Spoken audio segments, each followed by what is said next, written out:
So, if you can't tell, it's time for some Catching Fire reviews, and first and foremost, I want to start by giving credit where credit is due.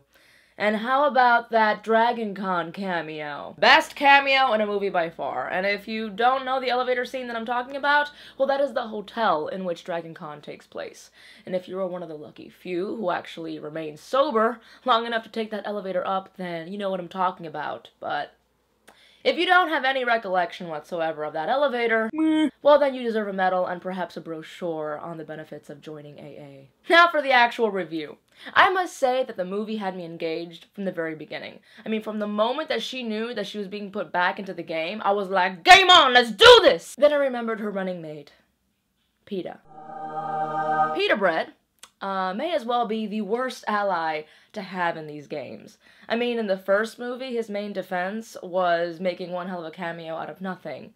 And in this film, he almost drowns, gets killed by mist, and eaten by monkeys, and that is just for those of us keeping track. Peta is basically that friend that you invite out for some drinks, and he winds up getting drunk within the first 4 to 5 seconds, and then the rest of the night you're all like, fucking bitch tits! I gotta play mommy to this asshole, else he's gonna end up dead! Jennifer Lawrence really is an outstanding actress. I absolutely love her in this film. She plays one hell of a heroine, and plus it is way better than her horrible lines in X-Men First Class. Mutant and proud. Yeah, no.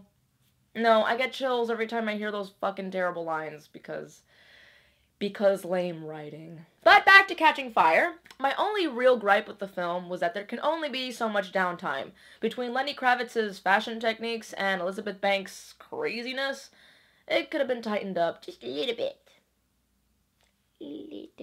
Philip Seymour Hoffman is amazing as the bad guy. I never thought he could even play a bad guy until I saw him in Mission Impossible 3, so he owned it then, and he owned it now, so kudos. I absolutely cannot wait until the next chapter of this franchise, and will more than likely see this movie again in theaters. 'Cause it was that good. I like good movies. But one thing I have to say, and spoilers on this for those of you who have not read the books, so close your little ear holes, or just tell me to fuck off and click the X. The ending where she instantly becomes Doc Brown.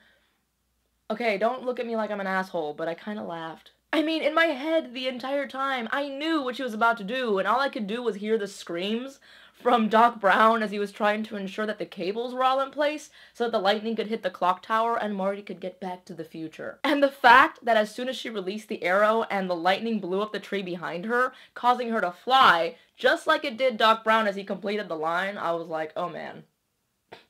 Everything can be related to Back to the Future. Or The Simpsons. But with that said, folks, I'm off to go eat a little something something because all this talk about hunger is making me, well, hungry. I know, nothing clever there, but still, I'm fucking hungry, so I'm gonna go get fucking food. And I curse too much. God, I hope you guys still love me. I have quite the sailor mouth. Toot toot! And with that said, I'm rambling. Stay geeky, my friends. I did get this new mayonnaise that has, I think, pepper or some shit. I don't know. I'm all about condiments.